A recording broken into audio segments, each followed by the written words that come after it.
Nearly 1 out of every 3 students ages 12 to 18 years old in Arizona are bullied at school during the school year.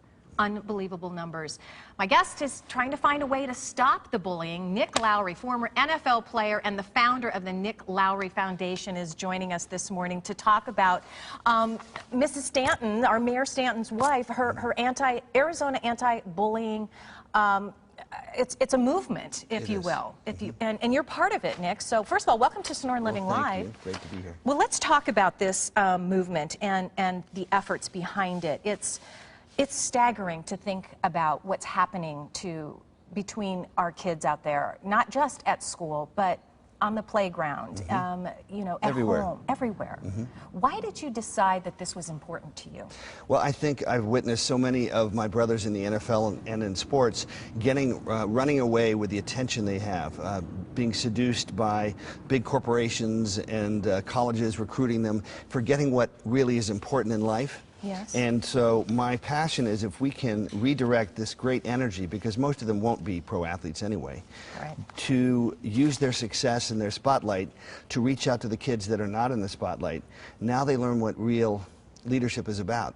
And the power was shown by Queen Creek High School just this past year. Carson Jones was asked by the mother of Shai Johnson, a developmentally disabled young person who was being spit on, trash was being thrown at her, just to sit with her at lunch. His best friend Tucker started to sit with him too, the rest of the team did. Once she felt safe, this beautiful personality came out. She became their best fan. They learned a lesson about what real power is about, and I don't think it's a coincidence. They went on to be undefeated, the only undefeated team in the state.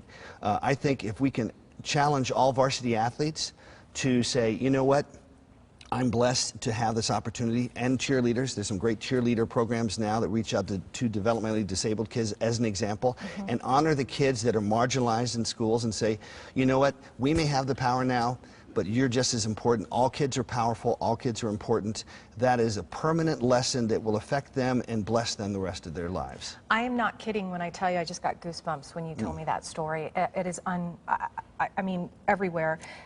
What are the long-term effects of bullying? I mean, I think parents really need to know. I mean, you know, I have to be honest with you. I have a teenager, and you know, and there's been times where, you know, somebody's like, yeah, he's bullying. You know, what does that really mean, and how is that going to affect our kids later? Bullying has to do with your identity of who you are, and also your ability to communicate your emotions. Kids that can articulate how they feel are going to be far less likely to go to prison, commit crime. There's a $200,000 price tag per person that's involved with bullying, in the positive or negative, the impact on the system. But this is also about developing, we've talked about guns in the news the last few days.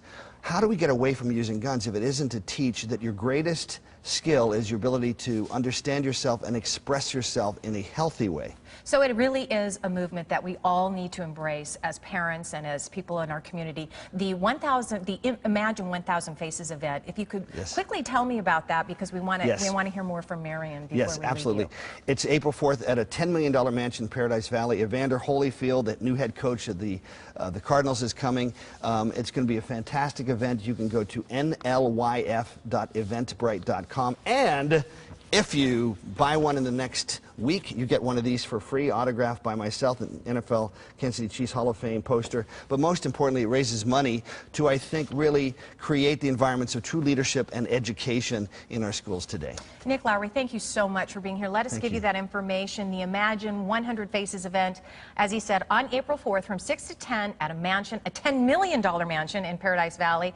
And it will include performances by Miriam Meadows, who's joining us here this morning. Anyone who wants to buy a ticket between now and midnight, March 10th, use the promo code SLL, will get a free autographed Nick Lowry Hall of Fame poster that he just shown. Worth millions. Worth millions.